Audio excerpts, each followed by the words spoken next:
โอ้ยคือบรรยากาศสมอยสมีแท้น้องเนาะลูกชายไปทางใดเลยนี่นอนเอ้ยสบายดีเด้อเนาะสบายดีพี่น้องเอ้ยโอ้ยฮ้อนมื้อนี้เนาะนอนอยู่ในเฮือนพุ่นบ่โอ้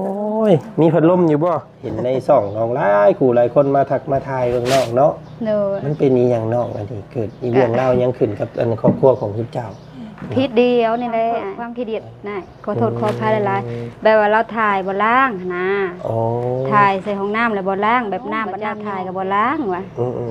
กะว่าอลีอ้ายเทื่อหน้าไปหาเจ้าอย่าเฮ็ดเด้อหาว่าตายไปก็อย่าเฮ็ดไปอยู่แซก็อย่าเฮ็ดหาว่าแบบมันเพ้อมันขี้เดียดหาว่าเอาแล้วบ่อยากเฮ็ดแล้วก็ย่าว่าไผให้เฮ็ดว่าเฮาก็เลยว่าอ้าวคันคอบ่เฮ็ดไผสิเฮ็ดว่าเฮือนเฮาเองก็เลยว่าแบบนี้เราก็เลยว่าโดดลุกมาแล้วก็มาทำสวงเฮาเอาขอโทษอันเอาเท้าเลยบ่ทำเอาตีนนี่บ่โดยตีนนี่ทำเบื้องนี่เลยพูดลูกแต่มองนอนนะแบบเห็นเมียว่าบ่ยาบ่เช้านะกระโดดลุกมาทำมาเฮาก็เจ็บผู้ที่3 มื้อ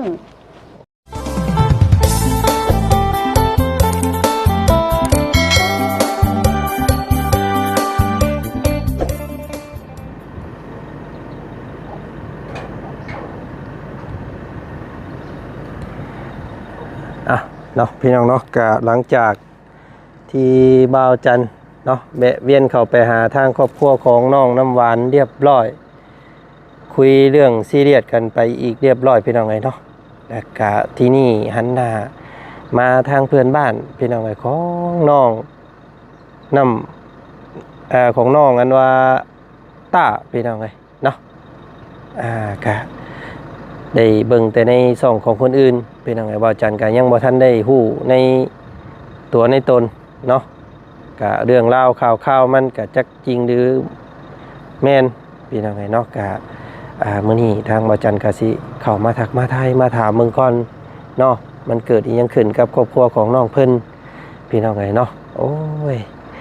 จังไดเนาะเรื่องราวแบบนี้ก็บ่มีผู้ใดอยากให้มันเกิดแล้วพี่น้องเอ้ยเนาะเพิ่นสดสวยเฮือนซ่านบ้านซองถือว่าป้าต่อเนาะซ้ำถูกรางวัลที่1กับแม่นพี่น้องเอ้ยเนาะและบริษัทมาเป็นแบบที่นี่ค่ะโอ้ยเนาะผู้ที่เพิ่นสดสวยเฮ็ดบ้านเฮือนซ่านให้ค่ะเบิดกำลังใจแล้วว่าซั่นซะพี่น้องเอ้ยเนาะมันบ่ใหญ่บ่โตครอบครัวเนาะก็เอาพี่น้องเอ้ยคอยเว้าคอยจากันเรื่องของครอบครัวเนาะพี่น้องเนาะก็พวกเฮาก็สิมาถามมาไทยเบิ่งเรื่องราวมันว่าเป็นจังได๋พี่น้องเอ้ยเนาะก็อยากหาทางให้มันมีทางออกที่ดีบ่มีความเสียหายทั้ง2 ฝั่ง2 ฝ่ายไว้ซั่นซะเนาะอ้าวเนาะก็ก่อนอื่นทักทายสบายดีพ่อแม่พี่น้องกันเบิดสู่คู่สู่คนพี่น้องไงเนาะทางบ่จันก็ป้าเนาะตั้งแต่ต่อสายไฟไปเฮ็ดเฮือนน้องน้ำหวานพี่น้องไงก็ยังบ่ทันได้มาจ่ายค่าฟืนค่าไฟเราเลย ก็สิมาอันนั้นก่อนพี่น้องไงเนาะจ่ายค่าไฟก่อนเพราะว่ายังบ่แล้วเฮือนน้องเพิ่นก็ได้เนาะยังสิได้เพิ่งน้องเพิ่นอีกอยู่พุ่นแหละบัดเกาะบัดกายขึ้นไปอีกพุ่นแหละพี่น้องไงเนาะตอนนี้ยังบ่ทันมีงบก็โอ้ยเกรงใจนี่ทางน้องเพิ่นแน่ว่าซั่นซะเนาะโอ้ยคือบรรยากาศสมอยสมีแท้น้องเนาะลูกชายไปทางใดเลยนี่นอนเอ้ยสบายดีเด้อเนาะสบายดีพี่น้องเอ้ยโอ้ยฮ้อนมื้อนี้เนาะนอนอยู่ในเฮือนพุ่นบ่โอ้ยมีพัดลมอยู่บ่ ขออนุญาตพังเสียงน้องเพิ่นแน่พี่น้องเนาะโอ้ยกายไปกายมากกับบ่ได้คอยแวะหาน้องเพิ่นเนาะพ้อกันตั้งแต่มื้อขึ้นเฮือนใหม่น้องอันหมู่มื้อนั้นเนาะเป็นจังไงฝนตกอยู่บ่น้องอันยุบเมื่อคืนตกบ่แห้งตกก็บ่แห้งเนาะอันนี้หม่องมันเฮ็ดอยู่เฮ็ดกินอยู่พี่อยู่พื้นอยู่ไผอยู่ข้างในพุ่นได้ซะป้าไว้ป้าคือเก่าอย่ามันเก่าเนาะแบบเฮาดังพื้นเลยอ๋อดังพื้นเนี่ยมันสิมีควันเนาะแต่มันสิเฮ็ดให้เฮือนเฮามุมเมาแล้วพี่น้องไงควันเข้าเฮือนกุ๊กกัวเลยเนาะคำมันจูอยู่พุ่นเนาะเอาพี่น้องไงเนาะเข้าเรื่องเข้าเล่ากันเลยก็ได้เนาะเพราะว่าเห็นในช่องน้องหลายคู่หลายคนมาทักมาทายเรื่องน้องเนาะมันเป็นอีหยังน้องอันนี้เกิดอีเรื่องเล่ายังขึ้นกับอันครอบครัวของคุณเจ้าพิษเดียวนี่แหละคุณแห้งอีดีบ่รอบนี่ก็ก่อนแรกๆเลยค่ะก็ เว้าก็เว้าความเพ้อความขี้เดียดนะขอโทษขออภัยหลายๆแบบว่าเราถ่ายบ่ล้างนะ อ๋อ ถ่ายใส่ห้องน้ำแล้วบ่ล้างแบบน้ำบัดน้ำโยมเด้ เออๆ แล้วเฮาก็บ่ทันได้โยมเข้าบัดนี้หนึงมาบัดโยมมงล้างถ้วยแน่แล้วก็โยมมงอาบแน่นะ อ๋อ แล้วก็แจ้งมื้อเช้ามาบัดไปหากินอีกนะ อืม แล้วก็มากินข้าวแล้วสิตักน้ำเข้าห้องน้ำว่ะ เออ เข้าไปบัดเห็นก็บ่อยากเว้า ๆ บ่ได้ เนาะมันก็อันสกปรกเนาะ ก็ท่วงไอ้ก็ท่วงผัวนะ อืม ว่าโพดลินอนนุ่มว่าเจ้าถ่ายก็บ่ล้างว่ะ อืม กะว่าอลีอ้ายเทื่อหน้าไปหาเจ้าอย่าเฮ็ดเด้อหาว่าตายไปก็อย่าเฮ็ดไปอยู่ไสก็อย่าเฮ็ดหาว่าแบบนี้มันเพ้อมันขี้เดียดหา ๆ ว่า มัน นะ บ่งามเนาะ โดย มันบ่งบอกถึงเงิน โดย มารยาทเฮาเนาะ โดยกับผัวก็ว่าก็อย่าคอยว่าเรื่องของคอยแล้วว่า เออ บ่ซอกว่านะบ่ให้ซอนะ เออ เฮาก็เลยว่าเอาบ่ซอยแล้วมันเหม็นหาว่าคอยพี่ตักน้ำคราวนี้แหละแล้วก็เลยว่าเอาเจ้าบ่อยากเฮ็ดแล้วก็ย่าว่าไผให้เฮ็ดว่าเฮาก็เลยว่าเอาคันคอยบ่เฮ็ดไผสิเฮ็ดว่าเฮือนเฮาเองเขาก็เลยว่าแบบนี้แล้วก็เลยว่าโดดลุกมาแล้วก็มาทำสวงเฮา เอาขอโทษอันเอาอันเท้าเลยบ่ทำเอาตีนนี่บ่ โดยไอ้ตีนี่ทำเบื้องนี่นะ อ๋อ พูดลูกแต่มองนอนนะแบบเห็นเมียว่าบ่อยากบ่เช้านะ อ๋อก ระโดดลงมาทำมาเฮาก็เจ็บผู้ที่ชามมือ อ๋อก ะก่อนที่นั่นกะบ่ได้เลิกบ่ได้ลากันอยุ่มกันคือเก่า อ๋อ แต่ว่าเข้าไปใหม่สิ่งมื้อนี้ตอนแรงเนาะตอนเช้านะ อ๋อ ตอนแรงกำออกมาแล้วผัวก็ถามอีกอยากเอาอีกตัวหนึ่งบ่ล่ะวะแบบว่าหมายคำว่าท่านะอ้ายเฮาก็เลยว่าคันเจ้าเสียให้2ตัวข้อยก็กินเฮาว่า แบบว่า เรื่องเล่าวมันนี่เกิดจากกันตัวที่ถ่ายโบราณนี้เนาะ โดยกะ มันก็เป็นเรื่องธรรมดาของทางลูกเมียต้องเว้าอยู่แล้ว โด เนาะ ยกะบ่ได้ป้ากันตอนน่ะก็อยู่บัดนี้หึงไปบัดนี้บัดกลางคืนมาก็ไปกันแม่ขนุนมาแต่กันแม่ขนุนบัดแจ้งมื้อเช้ามาไปหากินอีก อือ มาแล้วก็แกงเขียดผัวหาว่ากินข้าวหาว่าเมียบ่เอิ้นอ้ายก็บ่ได้เอิ้นเฮาก็คงเห็นผัวนอน อ๋อ แต่ว่าผัวหาลุกมากินน้ำเฮาตำแจ่วสิแกงเขียดหั่นนะลุกมากินน้ำแล้วก็ล้มนอนลงอีกก็คิดว่าผัวก็สิบ่ยากนะ หักกะแบงอ้ายผัวถ้วยหนึงลูกถ้วยหนึง กะผัวกะลายนี้2เทื่อ ไล่เจ้านี่บ่ โดยนี้เด้อว่าลายมื้อน่ะกะ2เทื่อนะนั่งกินข้าวเรายังเว้าอยู่วันนี้เด้อว่าเฮาก็นี้ก็นี้ว่าก็ไปอุ้มเอาลูกแล้วก็เลยว่าบ่ให้อุ้มไปว่าลูกผมคอยใบลายมันล่ะว่าคอยลายแต่เจ้าล่ะว่านะหักแต่ว่าก็บ่แม่นว่าสิแล้วลายมื้อนั้นแล้วก็แม่นว่าสิหนี้รถดอกอ้ายแบบว่า มันก็ลายเทื่อลายหั่นนะ นี่มายองมาแยงกันเทื่อเล็กเทื่อน้อยเนาะ โดย เออ ก็เลือกก็ซ้ำนี่แหละ เรื่องราวมันก็มีแต่ซ้ำนี่เนาะ โดย อ้าวสปีน้องเอ้ยแต่ว่าตอนนี้ได้ปะได้เว้าคงเว้าควมกันข้างแน่แล้วบ่ โดยไอเสียแล้วกินแล้วกินงัวกินหยังแล้ว ตกพี่น้อง อะไรหมู่ว่าวัดที่ป้ามาป้าย้อนแกงเครียดว่าตะกี้เป็นหยังถูกยากก็คือยังอดอยู่นำกัน บางคนเขาว่าหั่นนะกะแม่นตะกี้ก็อดหั่นนะอ้ายคิดว่าผัวก็สิเปลี่ยนสิแปลงต่อไปหั่นนะบัดนี้เพราะว่ามีเฮือนมีซ่านเนาะมีที่อยู่เป็นของตัวเองก็ผัวก็เฮ็ดแบบเก่าหั่นนะแต่ก่อนก็อด เพิ่นเสียให้เท่าใดอันไผเสียนี่ผัวบ่เสีย บ่ครับเพิ่นบ่ได้เสียเลย เอ้าอันมาบ่กินที่กินหยังนี่นะแบ กิ บ น ว่า เขาเองเพิ่นบ่เสียให้ บ่ได้เสียได้หยังต่างคนต่างไปแบบนี้ซื่อ โดย ๆแต่ว่าอันที่นี่เฮาเอาง้อควายให้เฒ่าแก่ในโฮมเพิ่นกินเองเนาะ โดย เพราะว่า เพิ่นบ่ได้เสีย ได้เว้ากันได้เฮาก็ต้องมีอันแนวอยู่ในกินให้เพิ่นเป็นธรรมดาเนาะตอนนี้ โด เนาะ ย แต่ว่าใบน้ำน้ำตาลนี่ยังสิข้างในบ่หรือว่าอันเว้ายันว่าผิดกันยังสิกลับสิหยังกันยังมีโอกาสอยู่บ่ บ่เพราะว่ามื้อน่ะเฮาก็บ่ได้ขึ้นในเทิงเนาะแบบยากลูกได้หันนะก็เลยบ่ทันได้ถามเพิ่นว่าจีกหรือยังบ่ทันจีกหันนะแต่ว่ามันอยู่นำพ่อบ้านไป แต่ว่าเท่าที่ว่าจันเคยเว้าความมานี่เพิ่นจะยังบ่จิ โด เนาะ ย เพิ่นจะให้โอกาสเฮาก่อนประมาณ3 เดือน หรือว่า5 เดือนนี่แหละพี่น้องแล้วเพิ่นสิมีเวลาของเพิ่นอยู่ โดย เพื่อเฮาไต่ตองเพื่อเฮาอันว่าอยากคืนกันหันนะเนาะเพิ่นสิ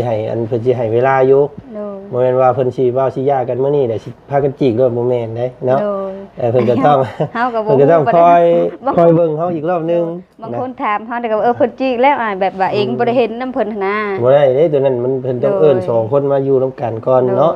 จังจีก บางคนถามน้องบางทีน้องก็ว่าเพิ่นจีกแล้วซะนี่แหละหากก็แบบเฮาก็บ่ฮู้แน่แล้วก็บัดนึงมาก็บ่ได้ถามไผนะ ระบบเพิ่นพ่อบ้านเพิ่นหรือว่าการปกครองเพิ่นนี่สิประมาณนี้เนาะเพิ่นก็สิให้โอกาสซุมเฮานี่ไต่ตองครั้งนี้หั่นแหละเนาะประมาณ3เดือนถ้าว่ายังเข้าหากันบ่ได้คือเก่าแหละเพิ่นก็สิเอิ้นมาหากันอีกเนาะแต่เพิ่นก็สินัดกันแล้วก็สิมาหาในบ้านในหยังมาอ่านใบยาห่างกันครั้งนี้หั่นแหละเนาะจังปีกจังสิพี่น้องแต่ว่าเฮือนนี่บ่าวนุ่มเพิ่นไล่เจ้านี้เนาะแต่ว่าเอ้าเฮือนคือเป็นของเจ้าสบายนี่เนาะพี่น้องเนาะก็อันนี้ก็ก่อนสิว่านี้ก็เฮาก็บ่ได้เว้ากันได้ว่าในเฮือนนี่เป็นของคอยเด้อเราก็บ่ได้ว่าเฮือนนี่เป็นของคอยนะแบบว่าให้แบบว่าคนทางเขานำมาเอาละมื้อนะอ๋อแต่ว่าบ่ได้เว้าดอกว่าเจ้านี้เด้อแต่เฮือนนี่เป็นของคอยฉันจังซี่ก็บ่ได้เว้ายังบ่ทันได้บ่ได้ว่าเป็นนั้นเนาะโดยพี่น้องแต่ว่าตอนนี้ต่างคนต่างอยู่กันก่อนเนาะ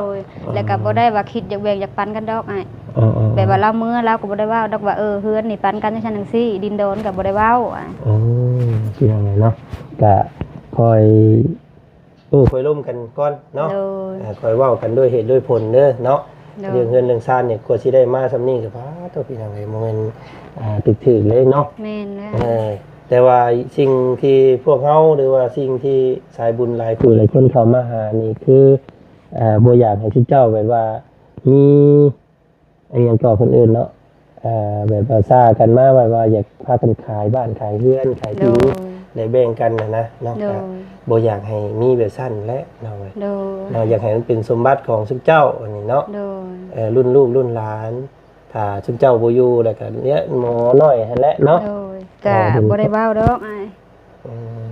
ก็เราก็แบบมื้อก็เราก็บ่ได้เว้าดอกมื้อนั้นเราก็ขอแต่รถนั้นอ้ายซื้อมาให้เด้เฮาก็เลยว่าเอาก็เอาเฮาว่าเราก็บ่ได้เว้าดอกว่าเฮือนก็ขออยากได้น้ำซั่นจังซี่ก็บ่ได้เว้าดอกมีแต่ว่ารถนี่ค่อยขอล่ะว่าได้แต่รถหันเมื่อเนาะกับส่งกับเสื้อหันเนาะโดยสวัสดีน้องเนาะเรื่องราวมันก็เห็นแต่เบิ่งในช่องของเบาต้าเบาเบียดเบา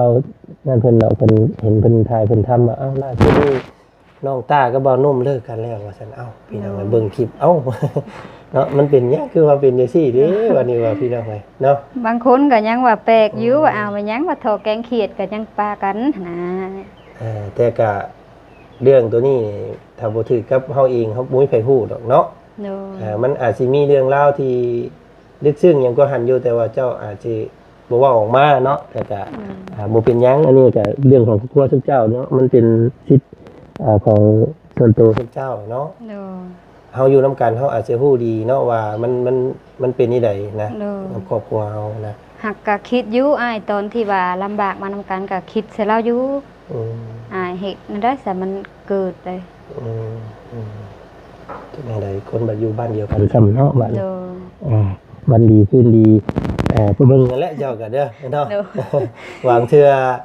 เราอาจจะเครียดจะแค้นเดี๋ยวค่ำกลางคืนเราเวียนแล้วอย่างเข้ามาก็อาจจะเป็นไปได้ตัวนี้ก็ได้เนาะมีแต่ระมัดระวังอะไรพี่น้องเบิ่งอยู่เงินอยู่ซ่าน2คนแม่ลูกก็ได้เนาะมีสติและเอาคำเป็นไปได้ก็อยากให้มีญาติผู้ใหญ่จักคนนึงเนาะทั้งเอื้อยเจ้าบ่หรือว่าทั้งนั้นให้เพิ่นมานอนมาหยังนำก่อนช่วงก่อนน่ะเพิ่นมานอนน้ำ2มื้อแล้วบ่ได้มาแบบมีเวียกทั้งนั้นก็มีแต่ดองกับดองแต่ก่อนกับแม่มานอนสันกับร้านน้องเบิ้ลน้องวอนมีเด็กน้อยมีผู้ใหญ่อย่างจะผู้จะคนมานอนแล้วไม่ได้เพื่อนหลังบักใหญ่เนาะมันจะนอน2คนกับเววาไปนึงอะไรเนาะคืนไฟอย่างก็มีเบิดแหละพี่น้องเนาะพี่น้องเนาะมื้อนี้ก็อยากมาถามเรื่องอันนี้แหละพี่น้องเนาะค่าฟื้นค่าไฟเจ้าจ่ายเดือนนึงเท่าไหร่เนาะเดือนหลังนะเฮาเสีย60ปลายแล้วก็50ปลายนี่แหละโอ้แสดงว่ายังบ่ได้ขึ้นไปบ่ได้แข่งบันไดซั่นเนาะโดยเพราะว่าทางวัดจันทร์ก็ แล้วดึงให้แม่น้องน้ำหวานเพิ่นมาซอยอยู่บ่เพิ่นบ่ได้จังเสียค่าไฟซอยบ่ บ่เราก็บ่มีเงิน พี่น้องเนาะเพราะว่าทางบัตรนี่แลบอกว่าเอาขอน้ำน้องตาเพิ่นเด้อว่าซั่น โดย เนาะพอได้นั่นบ่ได้สิจ่ายค่าซื้อกับไฟซอย แต่ว่าเฮือนน่ะยังบ่แล้วบาดนี้พี่น้องเนาะ บางเดือนก็50ปลายอ้ายบางเดือนก็60ปลาย โดยพี่น้องเนาะเอามื้อนี้เดี๋ยวว่าจันสิมาจ่ายค่าไฟซอยได้กัน โอ้ย เด้อ ถ้าเฮือนเราแล้วก่อนก็ได้ เดี๋ยวอันนี้มันคืออันนั้นบ่ฮู้ว่าสิมื้อใดเด้พี่น้อง เฮือนยังบ่แล้วเด้ กับมันบ่มีงบแน่เนาะทางเอื้อยที่เจ้าภาพเพิ่นก็เงียบไปเลยพี่น้องเนาะ โดย จักสิเฮ็ดได้หลายบาทนี่ค่าคอจะรออยู่เนาะค่าสร้างก็ยังอยู่15ล้านอยู่พี่น้องเนาะก็เงียบไปแล้วจักสิได้หลายบาทนี่เป็นโทษแล้วว่าจันก็ได้เนาะ เฮ้ยเฮ็ดเอาเลยขนาดก็ถ้าเฮือนเราแล้วก็ได้อ้ายเอ้ยใบว่าหยังดอก เดี๋ยวท่านเดี๋ยวสิจ่ายจักเดือน2เดือนซอยเจ้าก่อนเนาะน้องเด้อเนาะอย่าว่าซั่นว่าซี่ได้พี่น้องเนาะก็อยากซอยเจ้าอีกแห่งนึงเนาะเพราะว่าเจ้าก็หาเงินก็บ่ได้แล้วบาดนี้เนาะลูกครัวก็มีไปแบบซี่แหละพี่น้องไอ้ป้าแกห่างกันในบัดนี้ก็เดี๋ยวสิซอยเจ้าอีกแห่งนึงแล้วกันเด้อเนาะเดือนละ50 60ก็สิซอยประมาณจัก2เดือนได้กันเนาะ3เดือนได้น้องเด้ออย่าว่าซั่นซี่เด้อเนาะเนาะซอยเจ้าเนาะพอได้ใส่เพื่อเฮ็ดเฮือนเฮ็ดซ่านในรอบหน้าก็สิได้มาดึงใหม่อีกแหละเนาะเอาเรื่องในครอบครัวก็ปล่อยให้เป็นเรื่องราวของซึกเจ้าเองได้กันเนาะ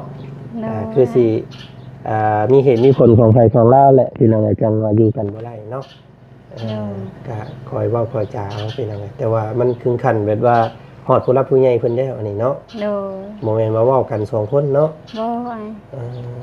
เอาแก้วเอาผู้รับผู้ใหญ่เพิ่นเว้ากันข้างในแล้วเนาะ โดย เรื่องเกิดขึ้นกับอันเคร่งเครียดเนาะแล้วก็เล่นจากหัวอยู่ เคร่งเครียดบ่เอิ้นกันว่าซั่นพี่น้องเนาะ ว่าเมียบ่เอิ้นกินข้าวอ้ายหักแบงเฮาฮะลูกก็ถ้วยนึงผัวก็ถ้วยนึงแบบลูกเลยแบบบ่ได้ใส่พริกแล้วแยกออกนะต้มใส่เกลือแป้งนัวแล้วก็ตุ่มเขาเห็นเล็กน้อยเคยนึงเขาก็แบ่งป้อนลูกก้อนสิเนาะ โดย ก็บ่ถึงขั้นแบบสิให้สิเครียดกันนะพี่น้องเอ้ยเนาะแล้วก็มื้อนั้นก็เฮาก็แกงหน่อไม้ก็กินข้าวไปเอิ้นผัวหากว่าหน่อไม้หากะนั่งสาดพื้นเดียวกันประมาณเจ้าหั่นแหละผัวเฮานั่งแล้วก็อันนี้ก็เฮาน่ะก็ลูกลิ้นนะก็ย่อแกงหน่อไม้มาก็ผัวก็นั่งสูบยาอยู่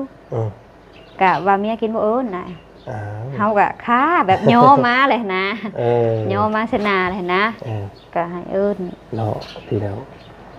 พี่น้องในเรื่องราวมันก็จักสิผู้ใดผิดจักสิผู้ใดถูกแต่ตัวนี้ก็ได้เนาะแต่ว่าน้องเพิ่นก็คิดว่าบ่ได้เครียดบ่ได้สร้างลูกพัวเนาะแต่ว่าตัวนักๆนี่ตัวที่ว่าน้องเพิ่นตัดสินใจบ่อยากอยู่นำกันนี่คือสิโตลงตีนลงมือนี่แหละน้องเนาะลงมือลงตีกันนี่แหละว่าซั่นซะเป็นผู้ชายลงมือกับผู้หญิงนี่โอ้ยพี่น้องเอ้ยเนาะอันตรายเด้ตัวนี้ตบตีกันเนี่ยบ่อยากให้เกิดเลยพี่น้องเอ้ยเนาะ มีแต่ให้ได้บ่จันพี่น้องเอ้ยเนาะเวลาลูกเมียให้นี่ให้เนาะเว้าคำเดียวหยุดเลยนอกนั้นมีแต่ให้เมียเว้าพอเนาะสิได้ก็สู้ๆเด้อน้องเด้อลงหน้ามื้อในเวียนเข้ามาสิมาเยี่ยมมายามใหม่เนาะมีแต่คำว่าเป็นไปได้กะมันได้บ่อยากให้เกิดเป็นยาห่างกันได้อยากให้หันหน้าคุยกันไหมเนาะครอบครัวพี่น้องก็สิเป็นสร้างเป็นครัวมานี่โอ้ยบ่ได้ยากเลยบ่ได้ง่ายเลยผ่านนำกันมามีพริกกินพริกเนาะหุบหอบอยู่นอนไปให้ไปหน้าเพิ่นก็คิดเห็นตอนนั้นแหละพี่น้องลูกครัวมันก็พังเบิ่งน้ำกันเนาะน้องเนาะเจ้ากับพังเรากับพังเจ้าพี่น้องเลยพวกเฮาก็สิคอยพังเบิ่งเนาะแต่ว่าสิเป็นนี่ใดต่อไปครอบครัวของสิเจ้าสิใหญ่ไปหน้าบ่หรือว่าสุดสิพ่อซ้ำนี้ก็แล้วแต่บุญวาสนาเฮาเนาะสิขาดเป็นคู่กันก็คือสิปรับสิแปลงเนาะเขาบ่ตาบ่นั่นมาอยู่บ่โน่มื้อนี้มาแต่เขามาแต่ไอเวียดกับเมียเราเพิ่นก็ให้กำลังใจนี่แหละเนาะจักสิเว้าหยังหลายเนาะว่าเป็นเรื่องครอบครัวของสุเจ้า มีแต่นี่แหละพี่น้องเพื่อรักษาน้ำใจทางพ่อหรือว่าแม่ใจดีเพิ่นก็เฮือนซ่านหลังนี้ก็บ่อยากให้ค้าให้ขายมันแหละเนาะกว่าสิได้เฮือนวิวงามซำนี้นี่โอ้ยบ่แม่นง่ายเด้นี่พี่น้องอยากให้เป็นมูลของซุมเจ้าเนาะผู้ใดอยู่ก็เป็นสิทธิ์ของผู้นั้นแล้วกันเนาะนี่ได้ซะ เป็นนั่นแหละเนาะเอาก็อันฝากขนมไว้ให้ว่ากล้าน้อยเพิ่นนี่เด้อเนาะมื้อหน้ามื้อในเด้อสิมาเยี่ยมใหม่อีกเนาะมื้อนี้พาไปงานแต่งน้องลาตรีพี่น้องเอ้ยเนาะอยู่พูนบ้านดงนาคำป้าโตโมเมนต์หมู่เลิกเพิ่นแล้วไปจักเนาะไปล้างถ้วยช่วยเพิ่นทำบ่จักนี่พี่น้องเอ้ย เอาเนาะมื้อหน้าสิมาเยี่ยมใหม่ซะเนาะขอบใจเด้อเนาะสู้ๆสู้ๆเนาะพี่น้องเนาะพี่น้องเอ้ยเรื่องราวก็บ่อยากให้เกิดแล้วแบบนี้พี่น้องเอ้ยเนาะโตเนาะนี่แหละต้นหมักเป็นเพิ่นก็เป็นย้อนต้นหมักเป็นนี่บ่ห่านต้นหมักเป็นนี่ว่าออกพี่น้องเอ้ยเนาะมันเป็นน้ำมันจิ้มมันแท่งกันอยู่นี่เนาะเว้าโทษปีโทษคุยไปแล้วบาดนี้พี่น้องเอ้ยเนาะมันบ่เกี่ยวกับสิ่งของเนาะมันเกี่ยวกับเฮาสองคนนี่แหละเนาะ โอ้ยเอาพี่น้องเอ้ยกะแวะเวียนเข้ามาถามไทยเบิ่งน้องเพิ่นเนาะยันว่ากายไปกายมาคือบ่เข้ามาทักมาถามกันว่าซั่นพี่น้องเอ้ยเนาะในนามบ่จันก็ได้เคยเคยช่วยน้องเพิ่นเนาะเด็กแรกก็บ่อาจจะช่วยบ่ได้หลายแต่ก็ช่วยเป็นกระบอกเสียงเนาะให้พี่ให้น้องเบิ่งส้มเป็นที่ฮู้จักของบ่าวนุ่มกับน้องต้าพี่น้องเอ้ยเนาะก็ล่าสุดนี้ก็ว่ามีเรื่องเล่าวที่ว่าบ่ค่อยปลื้มมิติปานใดได้พี่น้องเอ้ยเนาะเป็นเรื่องเล่าวที่อยู่กันบ่ได้เนาะเรื่องของเรื่องก็จักผู้ใดผิดผู้ใดถูกแล้วพี่น้องเอ้ยเนาะมีแต่ปรับตัวเข้ากันเท่านั้นแหละจังสิได้อยู่นํกันได้เนาะบ่าวนุ่มบ่มักน้องต้าแบบนี้น้องต้าบ่มักบ่าวนุ่มแบบนั้นก็คำว่าปรับเปลี่ยนกันได้ก็อยู่กันได้พี่น้องเอ้ยเนาะแต่ว่าล่าสุดนี้ถึงขั้นยากันแล้วว่าซั่นพี่น้องเอ้ยโอ้ยจักสิเฮ็ดจังไดบาดนี่พี่น้องเนาะเนาะโอเคสำหรับคลิปนี้ก็เป็นอุทาหรณ์สอนใจให้คู่ฮักหลายคนเนาะเรื่องของเรื่องคือเมียบ่เอิ้นผัวบ่ปากว่าซั่นซะเนาะไปพี่น้องก็ถ่ายทำมีแต่แนวซีเรียสแน่มื้อนี้ก็ได้เนาะแหกมานโอ้ยฝากพี่น้องพิจารณาแล้วก็เบิ่งส้มเนาะบ่ผู้ใดผิดผู้ใดถูกเด้อพี่น้องเด้อเนาะก็เอากราบขอโทษขออภัยที่ว่ามันมีเรื่องราวแบบนี้เกิดขึ้นในวงการช่วยเหลือเนาะถือว่าพวกเฮาก็ซอยชุดความสามารถซอยให้น้องเพิ่นดิบได้ดีแล้วก็ส่วนสิใหญ่สิโตส่วนสิเป็นครอบเป็นครัวก็บ่เกี่ยวกับพวกเฮาตัวนี้ก็ได้พี่น้องเอ้ยเนาะมันอยู่กับคนสองคนพวกเพิ่นเนาะต่อให้เฮาซอยได้ดึงขึ้นมาส่ำใดเพิ่นบ่ถูกบ่ต้องกันก็อยู่กันบ่ได้คือเก่าเนาะก็ขอโทษขออภัยพี่น้องเอ้ยเนาะมื้อนี้ไปก่อนสบายดีเด้อเบิดสุขสุขคนเนาะ